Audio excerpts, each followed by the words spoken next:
سیدنا عمر فاروق ہجری سال شروع ہونے سے قریباً 40 سال پہلے 583 عیسوی یا 584 عیسوی میں مکے میں پیدا ہوئے۔ نبی صلی اللہ علیہ وسلم آپ سے 13 سال پہلے اس دنیا میں تشریف لا چکے تھے۔ آپ کی پیدائش پر والدین اور خاندان والوں نے بہت خوشی کی۔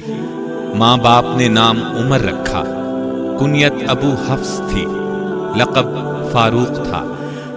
خطاب کے بیٹے تھے۔ 8ویں پشت میں آپ کا سلسلہ نسب رسول اللہ صلی اللہ علیہ وسلم کے سلسلے سے جا ملتا ہے۔ اس زمانے میں مکے پر قریش کی سرداری تھی۔ قریش کے قبیلے بنو عدی سے آپ کا تعلق تھا۔ آپ کے والد خطاب بنو عدی کے سردار تھے۔ آپ کے بچپن کے حالات کسی کتاب میں نہیں، صرف اتنا ذکر ملتا ہے کہ ذرا بڑے ہوئے تو باپ نے اونٹ چرانے کا کام ان کے سپرد کر دیا۔ مکے سے چند میل دور جنگل میں سارا دن اونٹ چراتے۔ خلیفہ بننے پر ایک بار اس طرف سے گزرے تو آنکھوں میں آنسو آ گئے۔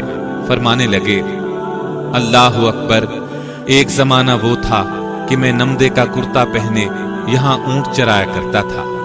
تھک کر بیٹھ جاتا تھا تو باپ کے ہاتھ سے مار کھاتا تھا۔ آج یہ دن ہے کہ اللہ کے سوا میرے اوپر کوئی حاکم نہیں ہے۔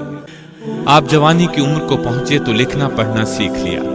اس کے علاوہ سپاہ گری، نیزہ بازی، تلوار بازی، تیر اندازی، پہلوانی اور گھڑ سواری بھی سیکھی۔ رکاب میں پاؤں رکھے بغیر چھلانگ لگا کر گھوڑے پر سوار ہو جاتے تھے۔ جوان ہو کر تجارت کا پیشہ اختیار کیا۔ جس زمانے میں نبی صلی اللہ علیہ وسلم نے نبوت کا اعلان فرمایا، آپ کی عمر 27 سال تھی۔ اس وقت آپ کو قریش میں اونچی حیثیت حاصل تھی۔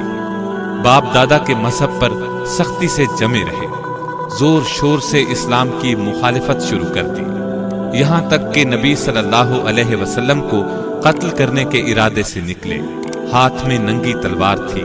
راستے میں انہیں بتایا گیا کہ ان کے بہنوئی اور بہن اسلام قبول کر چکے ہیں، پہلے ان کی خبر لے لیں۔ ان کے گھر پہنچے، بہن اور بہنوئی کو خوب مارا، پھر بہن کا خون دیکھ کر شرم محسوس ہوئی۔ گھر میں داخل ہونے سے قبل قرآن کریم کی تلاوت کی آواز کانوں میں آ چکی تھی۔ فرمایا، اچھا مجھے بھی سناؤ، کیا پڑھ رہے تھے؟ اس پر پہلے انہیں غسل کرایا گیا، پھر قرآن مجید کے اوراق دکھائے گئے۔ سورہ طٰہٰ پڑھی تو بے اختیار منہ سے نکل گیا، واہ کتنا عمدہ اور اعلیٰ درجے کا کلام ہے۔ پھر بہنوئی کے ساتھ نبی صلی اللہ علیہ وسلم کی خدمت میں حاضر ہوئے۔ نبی صلی اللہ علیہ وسلم نے ایک روز پہلے ہی ان کے اسلام لانے کی آرزو کی تھی اور اللہ سے دعا کی تھی۔ اس طرح آپ رضی اللہ عنہ اسلام لے آئے۔ اسی وقت آپ نے اعلانیہ نماز ادا کرنے کی ٹھان لی۔ اس سے پہلے مسلمان چھپ کر نماز ادا کرتے تھے۔ نبی اکرم صلی اللہ علیہ وسلم اور دوسرے صحابہ خانہ کعبہ پہنچے اور نماز ادا کی۔ آپ کے اسلام لانے کا واقعہ نبوت کے 6 سال کے آخر میں پیش آیا۔ آپ نے مدینے کی طرف ہجرت بھی اعلانیہ کی۔ 20 مسلمانوں کو ساتھ لے کر نکلے۔ ان میں ان کے بھائی زید بن خطاب اور بہنوئی سعید بن زید بھی ساتھ تھے۔ کسی کو انہیں روکنے کی جرت نہ ہوئی۔ ہجرت کے وقت آپ کی عمر 40 سال تھی۔ اس کے بعد آپ 23 سال تک اس دنیا میں رہے۔ یہ سارا زمانہ انہوں نے مدینہ منورہ میں گزارا، مسجد نبوی کی تعمیر میں حصہ لیا۔ بھائی چارے کے وقت نبی صلی اللہ علیہ وسلم نے آپ کو اتبان بن مالک کا بھائی بنایا۔ اذان کی ابتدا ہونے سے پہلے عبداللہ بن زید نے خواب میں اذان کے الفاظ سنے۔ اسی قسم کا ایک خواب سیدنا عمر نے بھی دیکھا۔ بدر کی لڑائی میں 313 مجاہدین میں آپ بھی شامل تھے۔ مسلمانوں کی فتح کے بعد قیدیوں کے بارے میں مشورہ ہوا۔ سیدنا عمر نے مشورہ دیا کہ قیدیوں کو قتل کر دیا جائے، لیکن سیدنا ابو بکر کی رائے یہ تھی کہ قیدیوں کو کچھ رقم لے کر چھوڑ دیا جائے۔ اس رائے پر عمل کیا گیا، جبکہ اس موقع پر اللہ کا حکم نازل ہوا کہ عمر کی رائے درست تھی۔ قریش بدر کی لڑائی کا بدلہ لینے کے لیے آئے تو ان کے لشکر کی تعداد 3000 تھی، جبکہ مسلمانوں کی تعداد 700 کے قریب تھی۔